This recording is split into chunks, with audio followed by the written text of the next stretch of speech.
अस्सलाम वालेकुम गाइस। तो वेलकम करता हूं आप सबका अपने YouTube channel T for tactics पर और उम्मीद करता हूं कि आप सब खैरियत से होंगे। तो फ्रेंड्स, जैसा कि आपको पता होगा कि एहसास स्कॉलरशिप फेज़ 3 आ चुका है। तो उसका कैसे आपने फॉर्म फिल करना है, क्या-क्या डिटेल्स हैं, वो सारा कुछ आज की वीडियो में हम डिटेल में डिस्कस करेंगे और आपको फॉर्म फिल करने का सारा मेथड वीडियो में बताया जाएगा।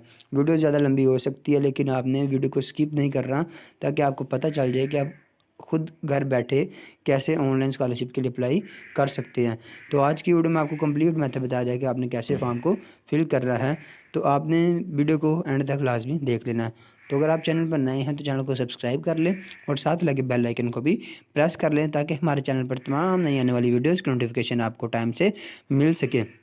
तो इसके लिए आपने सबसे पहले क्या करना है, तो जैसे ही आप फॉर्म को फिल करने लगेंगे तो आपके पास एक ब्राउज़र होना चाहिए, जो क्रोम भी हो सकता है, यूसी भी हो सकता है, और किसी भी ब्राउज़र से आप इसको ओपन कर सकते हैं। तो इसके लिए आपने करना क्या है कि आपने अपना किसी भी ब्राउज़र को ओपन करके वहाँ पे लिखना है एहसास स्कॉलरशिप। तो जैसे ही वहाँ पे आप एहसास स्कॉलरशिप के नाम से सर्च करेंगे तो आपके सामने कुछ इस तरह का इंटरफेस आ जाएगा। यहाँ पे आपको सबसे पहला लिंक HEC एहसास स्कॉलरशिप प्रोग्राम और पाकिस्तान लिखा हुआ है, वहाँ पे नीचे लिखा हुआ है हाउ टू अप्लाई। तो यहाँ से आप क्लिक कर सकते हैं, नहीं तो मैं आपको इसका लिंक डिस्क्रिप्शन में दे दूँगा, आपने वहाँ से चेक कर लेना है, वहाँ से आप डायरेक्ट अप्लाई कर सकते हैं। तो जैसे वहाँ पे क्लिक करेंगे तो यहाँ पे आपको नीचे एक और लिंक नज़र आ रहा है, एहसास स्कॉलरशिप वाला, एहसास गोविड डॉट वाला, उस पर आपने क्लिक करना है। और यहाँ पे सबसे आप पहले कह रहा है आपने साइन इन करना है। लेकिन अगर अभी तक आपका अकाउंट नहीं ना बना तो आपने सबसे पहले वो नीचे जो आपको साइन अप का ऑप्शन नज़र आ रहा है, आपने उस पर क्लिक करना है, जो सबसे नीचे है। तो वहाँ पे क्लिक करके आपने अपना अकाउंट बना लेना है, यानी कि स्कॉलरशिप पे अप्लाई करने के लिए आपके पास अकाउंट होना चाहिए। तो यहाँ पे आपसे कह रहा है कि अगर आपकी एज 18 साल है तो आप अपना अकाउंट बना सकते हैं। अगर आपकी एज 18 साल नहीं है तो आप अकाउंट नहीं बना सकते। दूसरा कह रहा है कि अगर आपकी एज 18 साल है लेकिन आपने आईडी कार्ड नहीं बनाया तो आप अपना आईडी कार्ड जल्दी से जल्दी बनवा लें। तीसरी बात वो कह रहे हैं कि अगर आपका स्कॉलरशिप जो अगर आपका एज 18 साल नहीं है तो आप फिर अपने बे फॉर्म के ज़रिए अपना ये जो अकाउंट है वो बना सकते हैं। तो ये आपके रजिस्ट्रेशन की इंस्ट्रक्शन दी है, ये आपने पढ़ लेनी है। उसके बाद आपने सिंपली इसको ओके कर देना और यहाँ पे आपने देख लेना है कि क्या क्या डिटेल्स हैं वो फॉर्म फिल करने के लिए, वो मैं आपको बता देता हूँ। तो यहाँ पे आप देख सकते हैं कि सबसे पहले आपका फ़र्स्ट नेम है, जो भी आपका नाम है वो लिखें। उसके बाद लास्ट नेम है वो आपका, यानी कि नाम होता है जैसे एहसन अली, तो एक Ehsan first name, last name Ali. इसी तरह आपका जो नाम है वो 2 हिस्सों में होगा, तो वो आपने लिख लेना। उसके बाद नेशनलिटी पाकिस्तान है जो आपकी। उसके बाद आपने CNAC नंबर लिखना है और लिखना आपने डैशेज़ के बगैर, यानी जो डैश होती है वो आपने वहाँ पे नहीं लिखनी। उसके अलावा आपने यहाँ पे पासवर्ड लिखना है और पासवर्ड में आपने एक बात का ध्यान रखना है कि उसमें लेटर्स भी आने चाहिए, कैपिटल लेटर्स 1 to 3 भी आने चाहिए, और जो स्पेशल कैरेक्टर होते हैं जैसे कि @ ये सारा कुछ आना चाहिए। तो उसके अलावा आपने ईमेल और अपना जो है फ़ोन नंबर ऐड करके यहाँ पे क्लिक कर लेना। लेकिन एक बात का याद रखना, ध्यान रखना आपने कि जो ईमेल पहले कहीं यूज़ हो चुका है वो आपने यहाँ पे यूज़ नहीं करना। जो आपका ईमेल है वो एक ही अकाउंट पे लगेगा। तो यहाँ पे आपने अपने ईमेल को ध्यान से लिखना है और अपना ईमेल भी ऐड कर लेना। तो ये करने के बाद आपने सिंपली साइन अप पे क्लिक करना। तो जैसे आप साइन अप पे क्लिक करेंगे तो आपके सामने यहाँ पे आ रहा है कि आपने ईमेल जो ऐड किया था और जो नंबर ऐड किया था वहाँ पे वेरिफिकेशन कोड आए हैं, तो वो आपने वहाँ से देख के कॉपी करके यहाँ पे आपने पेस्ट करना है। यानी कि जो नंबर आपने ऐड किया तो वहाँ पे भी एक आपको कोड आया होगा, और जो आपने ईमेल ऐड किया वहाँ पे भी आपको कोड आया होगा। ईमेल पे थोड़ा सा टाइम लग सकता है, 1-2 मिनट का, तो आपने वहाँ पे वेट कर लेना है और आपको मेल आ जाएगा। तो यहाँ पे आप देख सकते हैं कि मैं यहाँ पे ईमेल अपना ओपन कर लिया है। तो यहाँ पे हम देख लेते हैं, अभी तक फ़िलहाल वैसे कोई कोड नहीं आया, तो थोड़ा सा कर लेते हैं वेट, तब तक ये कोड आ जाता है। तब तक आप चैनल को सब्सक्राइब कर लें, साथ लगे बेल आइकन को प्रेस कर लें। तो यहाँ पे आप देख सकते हैं कि ETC यहाँ से इससे आपको एक मेल आएगा, HEC कॉमन प्रोफाइल। तो यहाँ पे आपको नीचे वो कोड दिया जो आपका वेरिफिकेशन कोड है, वहाँ से आप कॉपी करके वहाँ पे लिख सकते हैं। आपने सिंपली इसको यहाँ से कॉपी करने के बाद वहाँ पे लिख देना है। आपने अब ध्यान रखना है कि आपको कोड आने में थोड़ा सा टाइम लग सकता है, 1-2 मिनट का, तो आपने बार बार रीसेंड वाला ऑप्शन नहीं दबाना, उससे आपका कोड नहीं आएगा। तो यहाँ से हम जो कोड है वो उसको कॉपी करके यहाँ पे पेस्ट कर देते हैं, वहाँ पे लिख देते हैं और फिर हम वेरीफाई पे क्लिक कर देंगे। तो यहाँ पे हम सिंपली यहाँ पे वेरीफाई पे करेंगे क्लिक। तो जैसे हम वेरीफाई पे क्लिक करेंगे तो ये हमारा अकाउंट बन चुका है, यानी कि अभी हमारा सिर्फ अकाउंट बना है। अब स्कॉलरशिप के लिए अप्लाई कर सकते हैं। तो यहाँ पे हमारा अकाउंट बन चुका है। यहाँ पे आपने क्या करना है, तो यहाँ पे आपने क्या करना है कि आपने जो आपका आईडी कार्ड नंबर है वो ऊपर लिखना है, और नीचे आपने जो पासवर्ड लिखा था वो आपने यहाँ पे लिख के साइन इन कर लेना। यानी अगर अब आपका अकाउंट बन चुका है तो आप सिंपली साइन इन करके यहाँ से अपना ईमेल और अकाउंट दोनों ऐड करके आप यहाँ पे लॉगिन कर सकते हो और अपने स्कॉलरशिप के लिए अप्लाई कर सकते हैं। तो यहाँ पे आप देख सकते हैं कि मैंने अपना ईमेल और सॉरी अपना जो है CNSE नंबर और पासवर्ड दोनों ऐड कर दिए हैं और यहाँ से सिंपली हम कर लेंगे साइन इन। तो जैसे आप साइन इन पे क्लिक करेंगे तो आपके सामने कुछ इंस्ट्रक्शंस आएंगे, वो आपको पहले ही बता देता हूँ। उसमें होगा कि आपने जो भी चीज़ फिल कर रही है वो आपने ध्यान से फिल करनी है और उसके अलावा आपने जो भी लिखना है वो बिल्कुल ठीक लिखना है। यानी जो आपने फॉर्म में फिल करना है वो बिल्कुल ठीक फिल करना है। तो जैसे आप यहाँ पे क्लिक करेंगे तो आपके सामने सबसे पहले आपको डेट बता रहा है कि ये 30 अक्टूबर तक ये पोर्टल ओपन है, यानी कि आप 30 अक्टूबर तक यहाँ पे अप्लाई कर सकते हैं। तो वैसे उम्मीद है कि ये डेट एक्सटेंड हो जाएगी, लेकिन फ़िलहाल ये 30 अक्टूबर है। उसके बाद जैसे आप यहाँ पे आपको थोड़ी सी इंस्ट्रक्शन बता रहा हूँ, आपने इसको करते जाना डन। तो यहाँ पर आप देख सकते हैं कि जो है आपके पास तो जैसे आप वहाँ पे क्लिक हियर पे करेंगे तो आपके सामने ये पहला पेज ओपन हो जाएगा और साथ में आपको इंस्ट्रक्शंस दी जा रही हैं, या आपने ध्यान से देख लेनी है। यहाँ पे लिखा हुआ कि आपने जो भी चीज़ लिखनी है उसको ध्यान से लिखना है और साथ में आपने उसको सेव एंड क्लोज़ कर लेना है। यानी आपने जो भी पेज ओपन करना है, ये 5-6 पेजेस होंगे जितने भी, तो उसको हर पेज को एडिट करने के बाद आपने सेव एंड क्लोज़ कर लेना है। उसका फ़ायदा ये होगा कि अगर आप पेज को दोबारा ओपन करेंगे तो आपको दोबारा चीज़ें लिखनी नहीं पड़ेंगी। तो इसका फ़ायदा यही है कि अब अगर आप एक दफ़ा पेज को सेव एंड क्लोज़ नहीं करेंगे तो आपको जो जो चीज़ें हैं वो दोबारा लिखनी पड़ेंगी। तो आपने जब भी किसी पेज को फिल करना है, जो भी इन्फॉर्मेशन देनी है, उसके बाद उसने आपने सेव एंड क्लोज़ आपने उसको लाजिम कर लेना है। तो ये आपने इंस्ट्रक्शन बाकी पढ़ लेनी है और आपने फॉर्म को फिल करना शुरू कर देना है। तो ये है पहला पेज, इसको मैं फिल करने के बाद आपको बता देता हूँ इसमें क्या क्या करना और सारा कुछ आपको मैं फिल करके बताता हूँ। तो इसमें सबसे पहले आपने अपनी पिक ऐड करनी है, यानी कि आपने पासपोर्ट साइज़ फ़ोटो ऐड करनी है। ये मैंने आपको सिर्फ सैंपल के तौर पे ऐड करके बताई है। तो यहाँ से आप जहाँ पे यहाँ पे जैसे क्लिक करेंगे तो यहाँ पे फाइल में आप जाके अपनी पिक ऐड कर लेनी है, जो भी आपकी प्रोफाइल पिक बनती है। उसके अलावा आपने आपने बताना है मेल है या फ़ीमेल है। मेल होगा तो मिस्टर, फीमेल होगा तो मिसेज़। उसके बाद नाम आपका पहले लिखा हुआ आएगा और आपने फिर बताना है जेंडर मेल या फ़ीमेल, या फिर उसके बाद आपने मैरिटल स्टेटस बताना, यानी आप शादीशुदा गैर शादीशुदा हैं वो भी आपने बता देना। फिर उसके बाद आपने बायोग्राफी इन्फॉर्मेशन में आपने अपनी डेट ऑफ बर्थ लिखनी है। डेट ऑफ बर्थ आपने किस तरह लिखनी है कि सबसे पहले आपने लिखना है मंथ, यानी जो मंथ है पहले आएगा, फिर उसके बाद डेट आएगी, यानी जैसे तीसरा महीना 15 तारीख 2001 लिखी है। एज वो खुद ही कैलकुलेट करके बता देंगे आप कितनी एज बन रही है अभी फ़िलहाल। उसके बाद कंट्री नेशनलिटी वगैरह पाकिस्तान। उसके बाद जो आपका रिलीजन है वो आपने इस्लाम सेलेक्ट कर लेना है और उसके बाद आपने डिस्ट्रिक्ट, तहसील वगैरह सारा कुछ डोमिसाइल की जो है वो आपने यहाँ से सिलेक्ट कर लेनी है जो भी आपका है।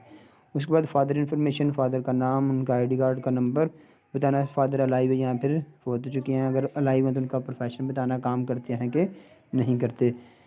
उसके बाद यहाँ पे आपने बताना है पोस्टल कोड, नीचे लिखा हुआ है सारा कुछ पोस्टल इन्फॉर्मेशन जो है वो आपने करनी है। यहाँ पे कंट्री पहले पाकिस्तान है, सिटी बतानी है आपने, अपनी डिस्ट्रिक्ट बताना है और अपना पोस्टल कोड। ये पोस्टल कोड अगर आपको अपने सिटी का नहीं पता तो आप सिंपली अपने सिटी का नाम लिख के, जैसा कि नारोवाल है तो हम लिख सकते हैं जी नारोवाल पोस्टल कोड, या आप जैसे ही सर्च करेंगे वहाँ पे गूगल पे तो आपको पोस्टल कोड बता देगा। तो आपने वो पोस्टल कोड यहाँ पे उठा के पेस्ट कर देना और उसके बाद आपने नीचे अपना एड्रेस लिख देना, जो आपका कंप्लीट एड्रेस आपके आईडी कार्ड पे लिखा हुआ वो आपने यहाँ पे पेस्ट कर देना। तो ये सारा कुछ करने के बाद आपके पास नेशनलिटी इन्फॉर्मेशन है, उसे आपने कर लेना है फिल। नेशनलिटी इन्फॉर्मेशन में आपके पास ये जो है ये आपने भी, ये आपको फिल करने की ज़रूरत नहीं है, आपका ऑलरेडी फिल हो जाएगा। और यहाँ से आपने इसे सिंपली कर लेना save and close. Save and close करने का वही आपको जो फ़ायदा बताया कि आपका ये जो आपने फॉर्म फिल कर लिया है ये आपको दोबारा फिल करने की ज़रूरत नहीं पड़ेगी। यानी अगर आपको बैक भी आना पड़ जाए, फॉर्म ज़्यादा लेंथी होते हैं, 6 पेजेस के हैं, तो अगर आपको कोई काम पड़ जाए या फिर आपको इन्फॉर्मेशन दोबारा देखनी है तो आप सेव एंड एडिट करेंगे तो वो आपकी वो दोबारा वही रहेगी, आप उसमें से एडिट कर सकते हैं। यहाँ पे आप देख सकते हैं कि मैंने सेव एंड क्लोज़ किया था, इसलिए हमारे पास जो इन्फॉर्मेशन वो इरेज नहीं हुई। अगर आपको सेव एंड क्लोज़ नहीं करेंगे तो आपके पास जो इन्फॉर्मेशन है वो सारी डिलीट हो जाएगी, आपको दोबारा से वो करनी पड़ेगी ऐड। तो यहाँ पे पेज नंबर 2 ओपन हो चुका है, हमने नेक्स्ट करके पेज नंबर 2 ओपन कर लिया। अब इसमें देख लेते हैं क्या क्या हमारे पास है और इसको हमने किस तरह फिल करना है। तो यहाँ पे आप देख सकते हैं कि जो आपका पेज नंबर 2 है उसमें आपने अपनी एकेडमिक इन्फॉर्मेशन देनी है, यानी कि आपकी जो है यहाँ पे आपने सबसे पहले लेवल सेलेक्ट कर लेना है, यानी कौन सा लेवल था। यानी कि 10th की बात कर रहे हैं, सेकंड ईयर की बात करनी है। उसके बाद इंस्टीट्यूट नेम लिख लेना, कौन सा स्कूल था। और उसके बाद आपने पासिंग ईयर यानी कब आपने मैट्रिक पास की, सबसे पहले आपने मैट्रिक का बताना है, तो मैट्रिक कब पास की। उसके अलावा आपकी मंथली फ़ीस कितनी थी, और उसके बाद आपने टोटल मार्क्स कितने थे और आपने कितने मार्क्स हासिल किए, वो सारा कुछ यहाँ पे आपने लिख लेना है। और उसके बाद आपका जो लेवल है वो है सेकंड ईयर वाला, यानी कि एफएससी। उसमें भी सेम प्रोसेस आपने करना है कि इंस्टीट्यूट का नाम लिखना है। उसके बाद आपने टोटल मार्क्स लिखने हैं और आपने कितने मार्क्स हासिल किए, यानी कि आपके कितने मार्क्स थे वो आपने लिखने हैं। उसके बाद आपकी करंट एजुकेशन है, उसमें आपने ध्यान से लिखना है कि सबसे पहले यूनिवर्सिटी का नेम। ये यूनिवर्सिटी का नेम आपको लिखना नहीं पड़ेगा, आपको लिस्ट मिलेगी, उसमें आपने सर्च कर लेना आपकी यूनिवर्सिटी जो जो भी है। उसके अलावा आपने डिसिप्लिन, यानी कि कौन सा किस फील्ड में आप, वो आपने सेलेक्ट करना है। और उसके आगे सब डिसिप्लिन, यानी अगर आप साइंसेस करेंगे तो साइंसेस के सब डिसिप्लिन, आर्ट्स करेंगे आर्ट्स के सब डिसिप्लिन, मैनेजमेंट करेंगे मैनेजमेंट के सब डिसिप्लिन। तो ये सारा कुछ करने के बाद आपके बाद ये आपने, यानी कि जिस फील्ड में बीएस कर रहे हैं वो बता देना। और आपका प्रोग्राम 4 साल का या 5 साल का वो आपने बताना है। और आपका सेमेस्टर कौन सा है, 1 या 2, सिर्फ पहले और दूसरे सेमेस्टर वाला ही अप्लाई कर सकते हैं। और उसके बाद आपका जो यूनिवर्सिटी का रजिस्ट्रेशन नंबर है वो आपने यहाँ पे फिल कर देना, और इसको आपने ध्यान से सेव एंड क्लोज़ कर लेना है। मैं फ़िलहाल इसको नेक्स्ट कर रहा हूँ, तो इसे हम कर लेते हैं नेक्स्ट। लेकिन आपने इसको सेव एंड क्लोज़ करना है, क्योंकि आपने पहली दफ़ा करना है, आपको कोई गलती हो सकती है। इसलिए यहाँ पे पेज नंबर 3 को ओपन करके हम देख लेते हैं इसमें क्या क्या है, और इसको हम कर लेते हैं फिल। तो जैसे यहाँ पे आप देख सकते हैं मैंने पेज नंबर 3 भी फिल कर लिया। यहाँ पे आपका पर्सनल इन्फॉर्मेशन है, तो इसमें सबसे पहले फादर स्टेटस, यानी आपके अबू अलाइव हैं या फौत हो चुके हैं, तो वो बताना है आपने। उसके बाद आपके कौन सा सिटी है वो आपने बताना है, तहसील जो है।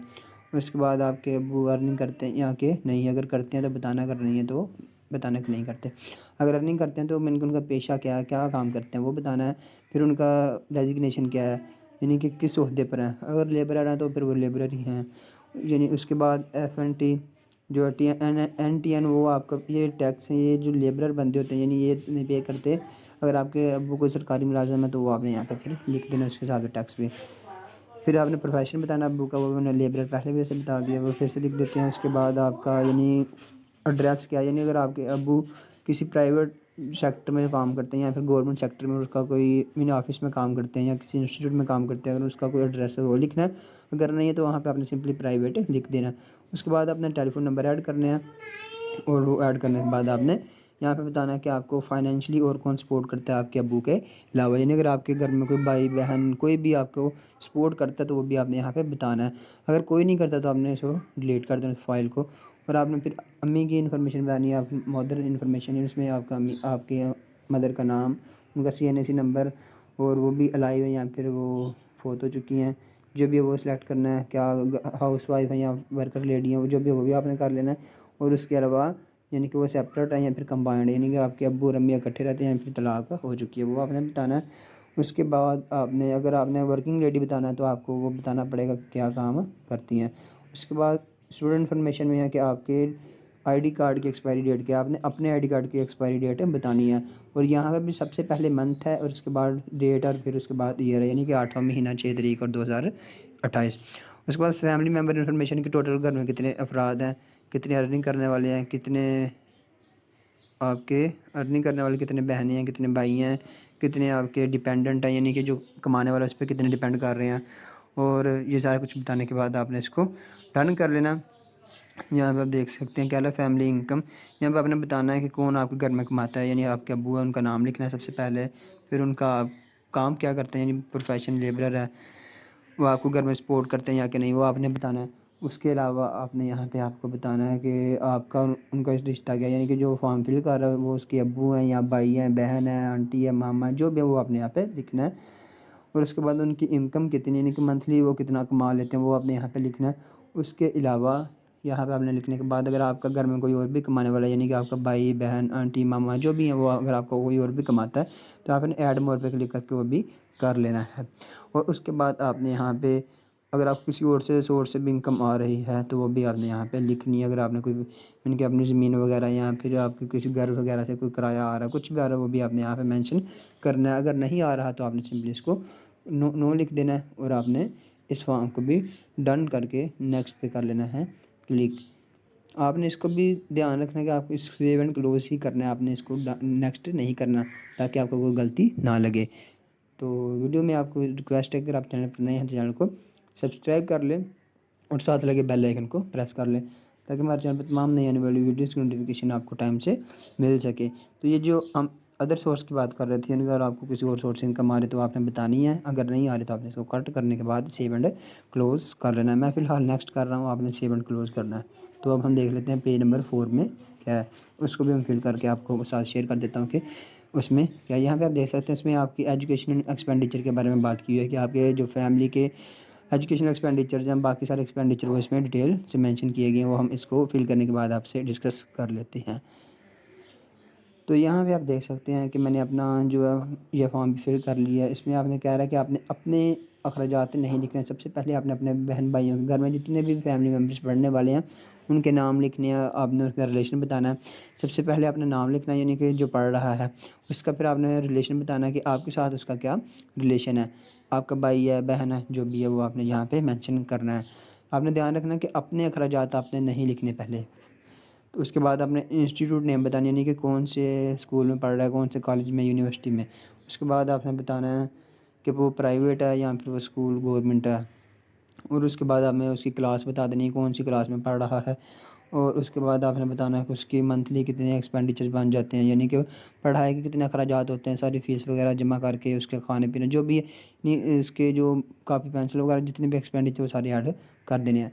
इसी तरह आपने, अगर आपका कोई और भाई या बहन पढ़ती हो उसके भी आपने ऐड कर लेना है। फ़िलहाल मैं सिर्फ एक का ही ऐड कर रहा हूँ, क्योंकि मैं फ़िलहाल एक ही पढ़ता, तो मैं एक का ही ऐड कर रहा हूँ। तो आपने यहाँ पे एक का ही ऐड कर लेना।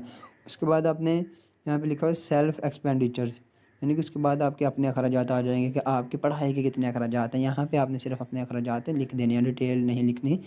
सिर्फ आपने बताना है कि आपकी जो ट्यूशन फ़ीस, यानी कि आपकी जो यूनिवर्सिटी की फ़ीस है वो, और आपके आने जाने का किराया वगैरह सारा कुछ डाल के आपने यहाँ पे अपने अपने एक्सपेंडिचर बता देने कितने थाउजेंड मेरे एक्सपेंडिचर्स बनते हैं। लेकिन यहाँ पे अपने एक बात का ध्यान रखना है कि जितनी आपने इनकम लिखी हुई है उससे ज़्यादा आपके एक्सपेंडिचर्स नहीं होने चाहिए। यानी अगर आपकी इनकम 30,000 लिखी है तो आपके एक्सपेंडिचर 30,000 में सारे क्लोज आउट होने चाहिए, इससे ज़्यादा नहीं होना चाहिए। क्योंकि अगर आपकी इनकम 30,000 और आपके एक्सपेंडिचर 40,000 है तो आपसे वो भी रीज़न पूछेंगे कि जो 10,000 बाकी है वो कहाँ से आता है। तो इस परेशानी से बचने के लिए आपने इतनी इनकम लिखनी है जिसमें आपके सारे अखराजात भी मैनेज हो सकें। तो इसके बाद आपने जो सेल्फ़ के बाद आपने लिखना है वो आपके फैमिली में जो भी हैं, यानी मेंबर्स वगैरह, उनके एक्सपेंडिचर्स हैं, मेडिकल एक्सपेंडिचर्स हैं, वो भी हम डिटेल में कर लेते हैं डिस्कस। तो यहाँ पे देख लो मंथली फैमिली एक्सपेंडिचर्स हैं। तो एक्सपेंडिचर में यहाँ पे सबसे पहले क्या नोट ऊपर लिखा calculate average amount for 6 month, यानी कि आपने ये जो भी बिल वगैरह ये सारे जो फिल करने हैं ना, यहाँ पे आपने एवरेज निकालनी है लास्ट 6 मंथ की। यानी कि आपका एवरेज बिजली का बिल कितना आ रहा है, पानी का बिल, गैस का बिल, टेलीफोन का बिल, ये सारे आपने एवरेज निकालना। और एवरेज निकालने का तरीका आपको पता होगा कि 6 मंथ के निकालने, तो आपने 6 मंथ के बिल को ऐड करना और 6 पे डिवाइड कर देना और आपकी एवरेज आ जाएगी। वो आपकी जो भी बिल आता है वो आपने यहाँ पे मेंशन कर लेना है। सबसे पहले लिखा हुआ है टेलीफोन का बिल, यानी जो पीटीसीएल, अगर आपके घर में पीटीसीएल लगा है तो उसका बिल लिखना, अगर नहीं है तो आपने इसको ज़ीरो कर देना है, लेकिन आपने फॉर्म को फिल लाजमी करना है इस बबल को। उसके बाद आपका इलेक्ट्रिसिटी का बिल है, आपने वो भी एवरेज निकाल के यहाँ पर लिख देना है। उससे नीचे आपका गैस का बिल है, यानी जो आपका गैस का बिल आता है वो आपने यहाँ पर नीचे एवरेज निकाल के आपने यहाँ पे मेंशन करके लिख लेना है। उसके बाद आपका वाटर का बिल है, मोबाइल बिल है, ये सारा कुछ आपने वन बाय वन करके इसको फिल कर लेना। अगर आपका पानी सरकारी है तो उसका भी आपको वाटर बिल आता होगा तो भी आपने यहाँ पे मेंशन कर लेना। अगर नहीं आता तो आपने इसको ज़ीरो कर देना। ये सारा कुछ करने के बाद उसके बाद आपके मंथली जो है किचन एक्सपेंडिचर भी पूछा जाएगा, वो सारा कुछ पूछा जाएगा, वो भी हम आगे डिटेल में डिस्कस करते हैं। आपने वीडियो को स्किप नहीं करना, ताकि आपके फार्म को जो भी इंफॉर्मेशन है, जो भी आपको प्रोवाइड हुआ, आपने वहाँ पे प्रोवाइड कर देनी है और आपने कोशिश करनी है कि इन्फॉर्मेशन गलत प्रोवाइड नहीं करनी। तो यहाँ पे आप देख सकते हैं कि आ रहा है एवरेज फैमिली एक्सपेंडिचर्स, यानी किचन में कितने एक्सपेंडिचर्स होते हैं, यानी खाने पीने में जितना खर्चा जो होता है वो आपने यहाँ पे लिख लेना है। उसके अलावा आपको जो मेडिकल का खर्चा, यानी कि आपके घर वालों की जो मेडिसिन का खर्चा, वो सारा कुछ यहाँ पे आपने मेंशन कर देना है कि एक मंथ में कितना आपका मेडिकल का खर्चा आता है, यानी कि अद्वियात वगैरह का, वो सारा यहाँ पे मेंशन करने के बाद आपने नीचे जो लिखा हुआ है मिसलेनियस, तो ये जो फैमिली मिसलेनियस होते हैं एक्सपेंडिचर, ये होते हैं आपके इन छोटे मोटे अखराजात जो होते हैं, यहाँ भी आपने अपने हिसाब से लिख लेने हैं। तो ये आपका था सारा कुछ। और आपने एक बात का ध्यान रखना है कि आपकी इनकम और आपके एक्सपेंडिचर्स कांस्टेंट रहना चाहिए, कि वो बराबर रहना चाहिए, उसमें ज़्यादा फ़र्क नहीं होना चाहिए। फ़र्क से मुराद ये है कि ना है तो ये ना हो कि आपकी इनकम 30,000 और आपके अखराजात 10,000 बन रहे हैं, ऐसा भी नहीं होना चाहिए। और ऐसा भी नहीं होना चाहिए कि आपकी इनकम 30,000 और आपके अखराजात 40 या 50,000 बन रहे हैं, यानी कि आपकी जो वो इनकम है उस हिसाब से आपके एक्सपेंडिचर्स भी होने चाहिए। उसके बाद आपको अकोमोडेशन एक्सपेंडिचर यानी कि आपके रहाइश का खर्चा वगैरह पूछा जा रहा है, उसकी डिटेल है। सबसे पहले है कि आपका जो हाउस है वो क्या बंगला है, अपार्टमेंट है, फ्लैट है, या फिर टाउन है, या विलेज हाउस है, जो भी आपको वो लिखना है। उसके बाद आपने बताना उसका स्ट्रक्चर, यानी कि वो कच्चा है, पक्का है, आधा कच्चा पक्का, जो भी है वो आपने यहाँ पे बता देना है। और उसके बाद आपने यहाँ पे बताना है कि वो आपका अपना मकान है या फिर आपने किराए का लिया है, या फिर गवर्नमेंट जॉब की वजह से आपको मिला हुआ है, वो भी आपने यहाँ पे मेंशन करना है। उसके अलावा आपने बताना है कि उसमें कितने बेडरूम हैं, वो सारा कुछ आपने बताना है। और उसके बाद आपने उसका जो साइज़ है, यानी कि कितने मरले का आपका मकान है, वो भी आपने बताना है। एक मरला आपने वो नेट से सर्च कर लेना कि 5 मरले का मकान, तो उसको स्क्वायर फीट में आपने कितना बनता है, वो जितना बनेगा या जितने मरले का आपका मकान, उस हिसाब से यहाँ पे आपने स्क्वायर फीट में लिख देना है। नीचे बताना है कि आपने कितने, यानी कितने मरले या कितनी स्क्वायर फीट में उसको कवर किया हुआ, तो जिस स्क्वायर फीट में है तो आपने उसको बता देना कि इतना, यानी कि वो उतनी छत है, इतना वो ऐसे ही पड़ा हुआ है, वो सारा कुछ यहाँ पे बता देना। उसके बाद आपने बताना कि आपने घर में कितने एयर कंडीशनर वगैरह लगे हुए हैं, वो आपने बताने हैं। कितने आपके घर में सर्वेंट एंड नौकर हैं, वो आपने बताने हैं। और उसके बाद आपने अपना एड्रेस लिख देना, जो कि आपका वहाँ पे एड्रेस है आपके आईडी कार्ड नंबर पे। और ये अपना नेट रीजनेबल इनकम सारा कुछ बताने के बाद आपने यहाँ पे सारा कुछ कर देना है, इसको डन कर देना है। ये पेज भी आपका ऑलमोस्ट डन हो चुका है। उसके बाद आपने वहाँ पे लिखा हुआ है, अगर आपको किसी और मकान से या किसी आपको कोई और मकान जिससे आपकी इनकम आ रही है, तो वो भी आपने यहाँ पे बतानी है। तो अगर आपका है कोई, यानी आपके अब्बू का या आपके गार्डियन किसी का भी भाई का कोई अपना मकान है, तो वहाँ उसकी भी आपने वहाँ पे नेटवर्थ बता देनी है, या उसका भी जो भी आपका एक्सपेंडिचर बनता है वो आपने बता देना है। ये सारा कुछ करने के बाद आपने इसको कर देना है सेव एंड क्लोज़, लेकिन मैं फ़िलहाल इसको कर रहा हूँ नेक्स्ट। तो आपने इसको सेव एंड क्लोज़ करना है, और मैं यहाँ पे नेक्स्ट कर दिया तो पेज नंबर 5 आ गया, और ये ऑलमोस्ट आपका लास्ट पेज है। ये बिल्कुल ईजी सा है। इसको फिल करने के बाद आपसे मैं बता देता हूँ कि आपने आगे क्या करना है। यहाँ पे आप देख सकते हैं ये ट्रांसपोर्ट डिटेल्स है। सबसे पहले आपकी, कि आपके घर में कोई बाइक कार वगैरह है तो उसकी डिटेल आपने बतानी है। अगर आपने यस किया यानी है तो आपने बताना, अगर नहीं है तो उसको नो कर देना। अगर आप यस करेंगे तो आपको उसकी डिटेल भी बतानी पड़ेगी, यानी कि वो क्या आपकी कार है, बाइक है, जो भी है वो आपको बतानी पड़ेगी। तो सबसे पहले यहाँ पे देख सकते हैं मैंने बाइक सेलेक्ट की हुई, यानी कि बाइक है। उसके बाद हमें बताना है कि कितनी है, 1 है, 2 है, और साथ में आपका इंजन यानी कि 70 है, 1 to 5 है, जो भी है। बाइक का जो आपने, यानी कि वो सारा कुछ बताने के बाद अगर आपको उसकी नेटवर्थ बतानी है, यानी कि मार्केट में उसकी वैल्यू कितनी है, यानी कि आपकी जो बाइक है उसकी नेटवर्थ कितनी है वो बतानी है आपने। और उसके बाद अगर आपको कोई और भी बाइक या कार वगैरह वो भी आपने यहाँ पे ऐड मोर कर लेना है। अगर नहीं है तो आपने उसको सिंपली आगे वाला काम करना है। यहाँ पे कैटल डिटेल्स हैं, यानी कि अगर आपके घर में कोई मवेशी है, भैंस भेड़ बकरी वगैरह, वो आपने यस करना है। अगर नहीं है तो आपने उसको नो कर देना। तो इधर फ़िलहाल मैं नो कर रहा हूँ। अगर आपका है तो आपने वहाँ पर सिलेक्ट कर लेना है। उसके बाद असेस्ड वर्थ, यानी कि आपकी जो करंट मार्केट वैल्यू, ये सारा कुछ आपका बताया हुआ, ये आपने सारी 1 बाय 1 फिल करनी है। अगर आपका कोई, यानी कि और आपका बिज़नेस है या फिर आपका कोई और असिस्टेंट ऐसा जाता है, उससे आपकी कोई इनकम आ रही है, तो वो सारा कुछ आपने यहाँ पे बताना है। उसकी नेटवर्थ कितनी है वो सारा कुछ आपने यहाँ पे बताना। अगर आपको कोई नहीं है ऐसा, यानी कि आपका कोई बिज़नेस वगैरह नहीं है, तो आपने इसको सिंपली नो नो करना है। आपने कुछ भी नहीं करना है, इसको सिंपली ऐसे छोड़ देना और आपने इसको नेक्स्ट पे ले आना है। तो फिर आपका ये पेज भी हो जाएगा फिल। इसके बाद अगला पेज है वो बिल्कुल लास्ट पेज, और आपका ये ऑलमोस्ट फॉर्म होने वाला है फिल। तो अगर आपकी कोई ऐसी नेटवर्क, यानी कि आपका कोई है ज़मीन वगैरह सारा कुछ है, तो आपने यहाँ पे मेंशन लाजमी करना है। आपने कोई भी चीज़ उनसे ऐसा नहीं करना कि अगर आपकी है फिर भी आप नो करते जाएँ, तो फिर आपको बात मसला हो सकता है। अगर आपकी है तो आपने यहाँ पे मेंशन लाजमी करनी है। तो ये फॉर्म आपने फिल करने के बाद आप इसको भी सेव एंड क्लोज कर सकते हैं, और यहाँ पे आपने नेक्स्ट पे क्लिक कर देना है। तो जैसे आप नेक्स्ट पे क्लिक करेंगे तो ये आपका लास्ट फॉर्म है, बिल्कुल इजी से 1-2 बात है वो हम करके इसको भी कर लेते हैं डी एंड। तो ये मैं फिल करने के बाद आपको बता देता हूँ कि आपने इसको क्या क्या फिल करना है। तो जो आपने एडमिशन डिटेल बतानी है, बिल्कुल ईजी सा पेज नंबर लास्ट पेज है इसका। सबसे पहले एडमिशन डिटेल है, इसमें आपने बताना है कि जो आपने करंट सेमेस्टर की फ़ीस पे की है, यानी कि आपने जो फ़ीस पे की है वो आपने कैसे पे की है, यानी किसी से उधार लेके की है, खुद पैसे जमा करके, या अब्बू के पैसे से, जो भी। अगर आपने किसी से लोन लिया तो बाय लोन लिख देना, खुद पे सेल्फ पेड लिख देना। और अगर आपने इनके घर वालों से पैसे लिए तो फैमिली पेड लिख देना। ये लिखने के बाद आपने दूसरा हैव एवर, यानी कि आपने कभी have you ever awarded and scholarship, यानी कि आपको कभी पहले स्कॉलरशिप मिली है तो वो अगर आपने वो भी आपने यस और नो बताना है। यानी अगर आपको स्कॉलरशिप मिली है तो आपने यस करना है, अगर नहीं मिली तो आपने नो कर देना है। और अब यस करोगे तो उसकी डिटेल आपको सारा कुछ लिखना पड़ेगा, कौन सी स्कॉलरशिप मिली है, पीएफ की है, जो भी है वो आपको सारा कुछ इधर मेंशन करना पड़ेगा। लेकिन आपने एक बात का ध्यान रखना है कि आपने ये नहीं कहना कि शायद मुझे पहले स्कॉलरशिप मिल चुकी है कभी, तो इसकी वजह से ये स्कॉलरशिप ना मिले तो मैं उसकी डिटेल नहीं बताता। आपने स्कॉलरशिप की डिटेल लाजमी बतानी है। बस ये है कि अगर आपको कोई और स्कॉलरशिप पहले मिल रही है जो इसके पैसे भी आपको मिल रहे हैं तो आपको ये वाली स्कॉलरशिप नहीं मिलेगी। लेकिन अगर आपको पहले कभी यानी कि 10th में, सेकंड ईयर में कभी भी आपको स्कॉलरशिप मिली थी तो उसका इस पर कोई इफेक्ट नहीं है, आपने इसकी सही तरह डिटेल बता देनी है। तो उसके बाद है जी आपको यानी कि स्टेटमेंट ऑफ पर्पज़ के आपको ये स्कॉलरशिप क्यों चाहिए।